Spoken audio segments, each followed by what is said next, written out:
popcorn mess, but we'll get this started to get back on it. Put this on the tripod. Sorry about the inconvenience. And misinformation. They'll lay on syrups at doctor's offices and get as many abortions as they want. They'll run around leveraging strangers. They'll leave you when they're serving. Too old for this. And it will be our decision. Because our bodies are ours. To live in, to love, to feel safe in, to enjoy. And we are going to fight until abortion is acceptable for everybody, until sexual liberation is a safe reality for everybody, until there is reproductive justice for everybody. Thank you all. Powerful words and powerful work, Stephanie. We're so grateful for abortion funds. So please do support Florida Access Network.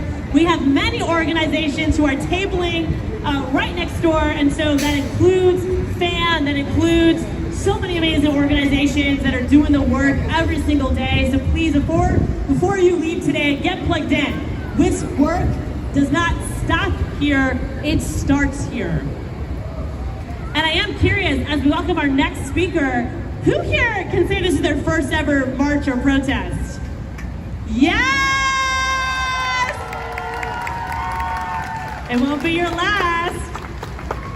So many folks forget that abortion rights are not just about women's rights. They are human rights. And LGBTQ plus people are just as impacted by these abortion bans as anyone else. In particular, not only did the Dobbs decision impact marriage equality and interracial marriages, but we know that trans people and those who are non-binary or gender non-conforming need abortions too. And I'm so honored to introduce a voice of power in this work. They will be a familiar name to many of you because they have spoken at our rallies before. Their name is Arlo Dennis. Arlo's pronouns are they, them. Arlo is a proud transgender and disabled educator, activist, and parent right here in Central Florida. For the last 6 years, they have worked with local national organizations in areas of advocacy and social justice. They are a member of Trans Fertility Co., which is an online resource for transgender and non-binary people to gain knowledge and power surrounding reproductive health. Arlo is also a student at the University of Central Florida. Go Knights, charge on, where they are pursuing a degree in communications and conflict management. Please join me in welcoming Arlo Dennis. Hello,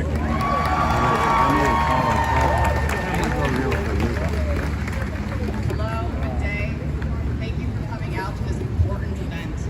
It is so valuable that we take time to honor the 50-year-long legacy of Roe v. Wade, and it's critical that we meet to hold space with one another, to mourn the loss of the ruling, and to keep momentum on the fight for abortion access and greater reproductive justice.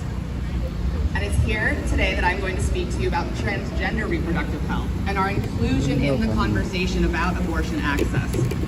Historically, men and people who can become pregnant have been completely forgotten when it comes to conversations surrounding abortion.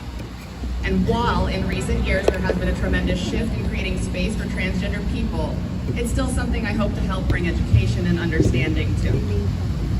In America, there are thousands of transgender and non-binary people. This demographic is more likely than cisgender people to be at risk of being impacted by poverty, unemployment, and homelessness. Transgender and non-binary people can be at great risk for suffering at the hands of domestic violence and medical discrimination. And these are all tremendous factors that may increase a person's desire or need for access to an abortion. Okay. Oh, no. This means that there is a vulnerable group of people who need more support in their access to abortion services that are instead facing additional community-created barriers to receiving their care. And while we may not be able to overnight dissipate barriers of systemic oppression, the stigmatization, exclusion, and erasure of transgender people receiving abortions is something that we together can work on lessening. In this time where even basic legally protected access to an abortion is threatened, it can seem superfluous to bring up concepts about how to provide a better abortion community. But it's during this time where we are fighting most desperately that bringing everyone together to face adversity as a unified force can be most impactful.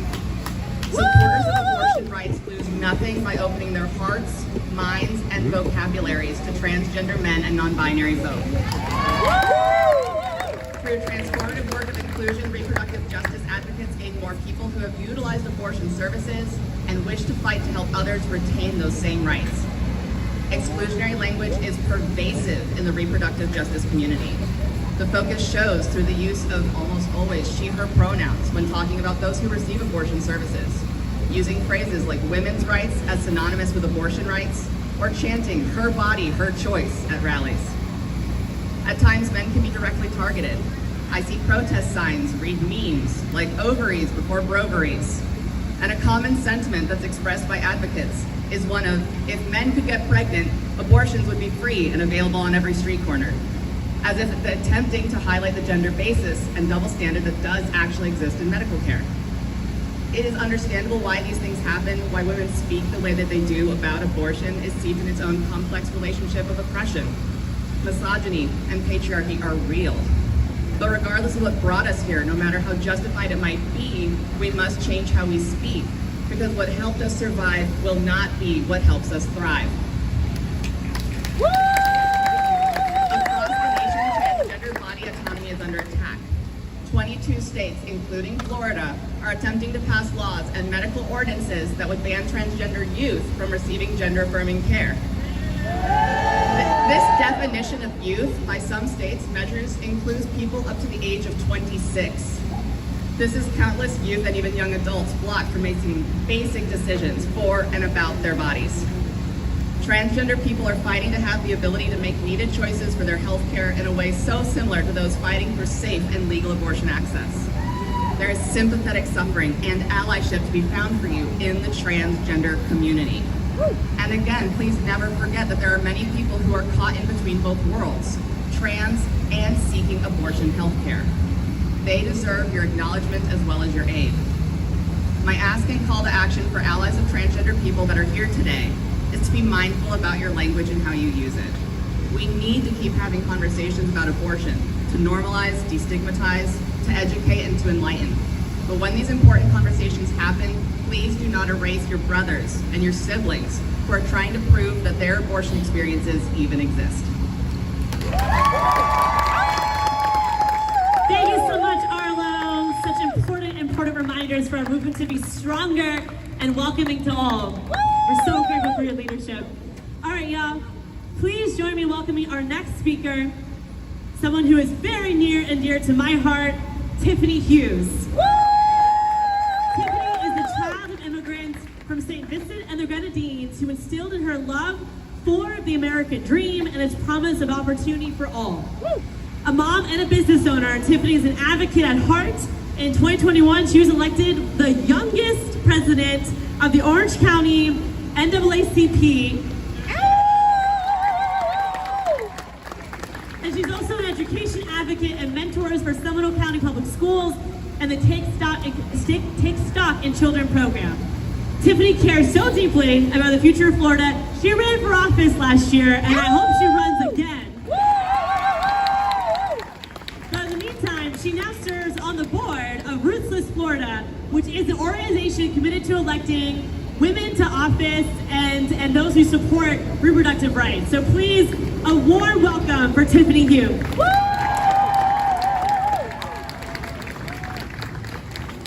Well, good afternoon, Orlando!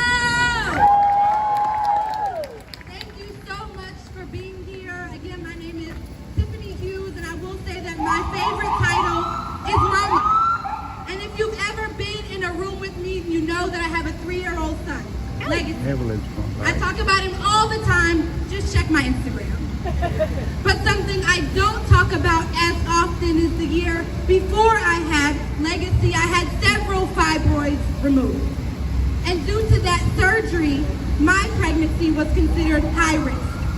And when you have a high risk pregnancy, you have to have some very serious and personal conversations with your doctors and your family about what's next for you, but I thank God that I'm here, that legacy is here, that I can raise my exceptional young son. But it makes this issue of reproductive freedom very personal for me, because as a woman, as a Black woman, my story could have been very different.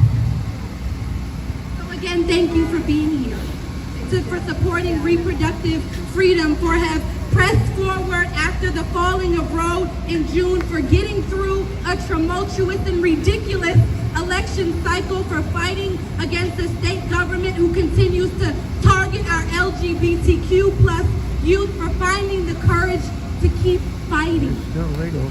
You are the champions of this movement.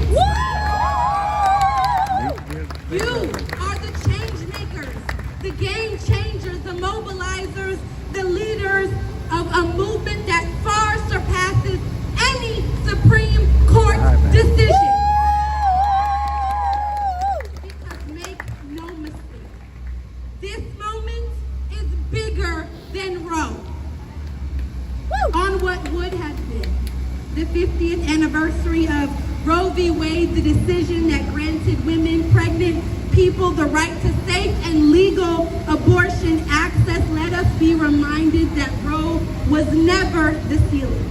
It was always the floor. It was always access for those who already had means, access for those in big cities, access for people who did not necessarily look like me. It was access for some, but certainly not for all.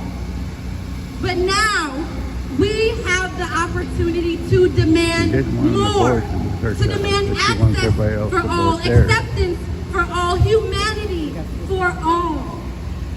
It has always been up to us to demand more, not only that abortion access remain safe and legal in the free state of Florida, but also protections for our LGBTQ plus community, immigrant rights, racial justice, and equality for all. And it also means protecting the education systems that will mold generations of Floridians to come. I will make sure I have a battery pack next time.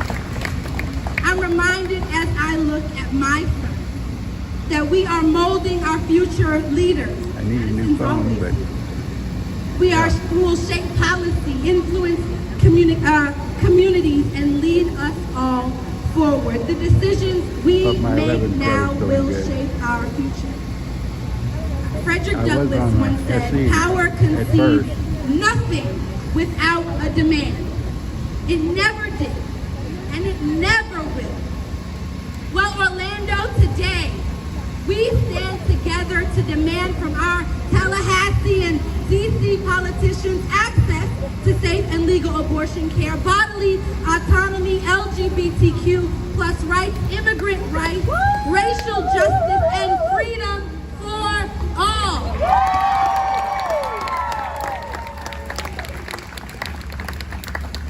Let us saddle up and stand together to demand more. Thank you. Tiffany Hughes, everyone! All right, we want to take a moment just to recognize if there are any other elected officials who are here or folks running for office. We invite you to come up here and to have a moment to say hello. But in the meantime, I do see a very good friend of the crowd, former Representative Carlos Guillermo Smith, who's going to run for office again very soon. Thank you. And now I want to welcome one of our newest freshmen as well here in Orlando. And Representative Johanna Lopez was going to be here, but unfortunately she is unwell. She doesn't feel good. She couldn't join us today. But I want y'all to know that here in Orlando, we've elected 3 fierce new freshman women to office. And you already met one of them, Representative LaVon. Access to abortion allows